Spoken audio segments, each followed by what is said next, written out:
Hello students of class 11. I am here to teach you microeconomics and we will talk about market demand, derivation of market demand curve. You have learned already about individual demand and the factors determining individual demand. Now we will talk about market demand for a commodity. What is market demand? Market demand refers to the total demand for a commodity created by all the individuals. These individuals may be consumers, these individuals may be producers. I repeat, market demand refers to the total demand created by all the individuals at a particular price at a particular time. In a word, market demand means total demand. Now, for the sake of our explanation, we are assuming there are only two individuals, individual A and individual B. These two individuals are creating demand for a commodity. So if total demand is market demand, then if we add the demand created by A and the demand created by B, taking total we will get the market demand because they are the only two consumers of the commodity. So this is the concept. Add all individual demands, you will get market demand. Now look at here. Here it is a schedule, demand schedule. We know what is demand schedule? Demand schedule is a two-column table, a table with two columns. One column for price and the other column for demand. This is a demand schedule of individual A. It is A's demand schedule. How does A create demand for the commodity? When price is rupees 10, consumer A is consuming 5 units of the commodity. Now when price falls from 10 to 5, according to law of demand, demand will increase and his demand increases from 5 to 10.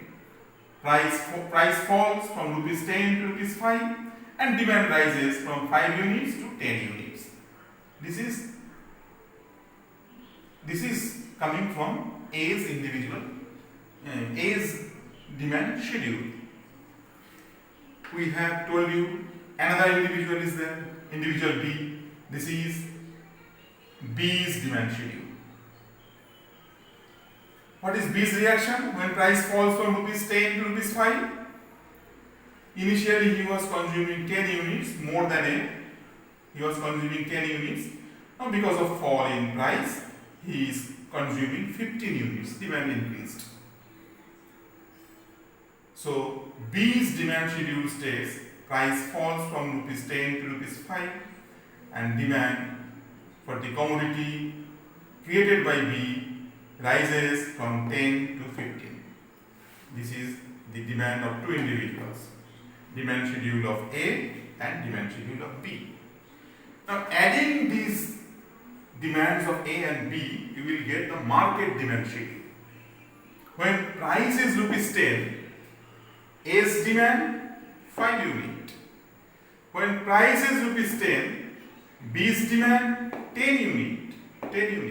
So 5 plus 10, market demand 15. When price of the commodity is rupees 10, market demand for the commodity is 15. We are getting it adding demand of A and B. When price falls to rupees 5, then what is market demand? A demanded 10 units and B demanded 15 units. 10 plus 15, 25 is market demand. So market demand schedule states when price falls from rupees 10 to rupees 5, market demand for the commodity rises from 15 units to 25 units. From these demand schedules, we can have the demand curves also. Individual demand schedule will give you the individual demand curve. This is A's demand curve. We are getting the price quantity combination, always price represented on the y-axis and demand represented on the x-axis. So you place them as point. 5, 10 is a point. X, Y is a point. 5 is X. 10 is Y. 10, 5, 10 is a point. 10, 15 is a point. Plot these points and joining these points you will get the demand curve of individual A. This is demand curve of individual A. Similarly, from this demand schedule you are getting the demand curve of individual B, and market demand schedule giving you the market demand curve. So the central idea is that market demand is a total demand created by all individuals. Now when you see the market demand curve, we have learned how market demand curve is derived. We are observing two important features of market demand. Number one, market demand curve. This is the market demand curve. dA plus B, dA plus B dashed. Market demand curve. This market demand curve is the horizontal summation of individual demand curve. Horizontal summation of individual demand curve means what? In horizontal axis we are measuring demand. Horizontal axis measuring demand, and we are taking the total of demand. So it is called horizontal summation of individual demand. The first characteristic, market demand curve is the horizontal summation of individual demand curve. At a particular price, we see what is A's demand, we see what is B's demand, and the horizontal summation gives us what is market demand. Number one. Number two, see these three demand curves, and see in case of market demand curve, we are observing its slope is less. In relation to individual demand curves, their slope is higher. Their angle with the axis is more, angle with the axis is more, but its angle with the axis is excessively less. Slope is less. Economically, we say it is more elastic. Market demand curve is always more elastic. More elastic means change in demand will be more. Change in demand more means response is more. If response is more, we say elastic demand. So in case of market demand curve, always we say market demand is more elastic than the individual demand curves. So there are two features of market demand curve. Number one, it is the horizontal summation of individual demand, and second, market demand curve is more elastic than the individual demand curves. More elastic means change in demand should be more. In this case, this is the change in demand. Change in demand. In this case, initially demand was here, now demand is here. Change in demand is this 5 units. Here also change in demand 5 units. But here change in demand 15 to 25 means 10 units. Change in demand is more means it is more elastic. Now only one thing we will say. We all know that individual demand depends upon so many factors. We have discussed it. These factors are price of the commodity, inverse relation, income of the consumer, direct relation, if income rises, demand rises. Price of substitute good, there is a direct relation between demand for a commodity and price of its substitute, we know it. Price of complementary good, there is inverse relation between demand for a commodity and price of its complementary good. And also we know taste and preferences influencing demand. If consumers develops a taste in favor of the commodity, they will purchase more. All these factors influencing market in individual demand, as because market demand is composed of individual demand, all these factors influence market demand in same way. So the all factors determining individual demand also determining market demand. But we will state only three special factors for market demand. Three special factors have to be mentioned. What are these three special factors? Number one, population. As because it is the sum of the individual demands, increase in population means number of individuals is increasing. So increasing population means market demand will be more. So population influencing market demand. Number one. Number two, age, sex, composition. What is age composition? Age composition refers to the ratio of adult population and child population.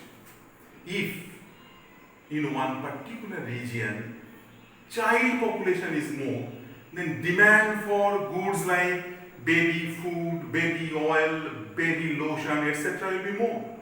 So in this way, say age composition affects market demand. If child population is more, items required for the children will be more in the market. Demand for those commodities will be more in the market. Sex composition. Sex composition refers to the ratio of male population and female population. If in one particular region female population is more, then items of their choice, items which are generally demanded by the women, will be more in the market. In this way, sex composition also determining market demand. Third, distribution of income. Distribution of income may be equal, may be unequal. If distribution of income is unequal, then economy stands divided into rich and poor. Some people are with high purchasing capacity, rich people, some are with low purchasing capacity. Producers will produce for the people who are with purchasing capacity. So goods demanded by the rich people, luxurious goods, costly items will be much more available in the market where there is inequality in distribution. But if there is equality in distribution, then goods of mass consumption will be available in the market. This is all about market demand. We have told definition of market demand, derivation of market demand, and the factors determining market demand, features of market demand. These are the points to be taken into consideration when you go through the concept of market demand. So this much today, you go through the books. If any problems, raise these problems to me. This much today. Thank you.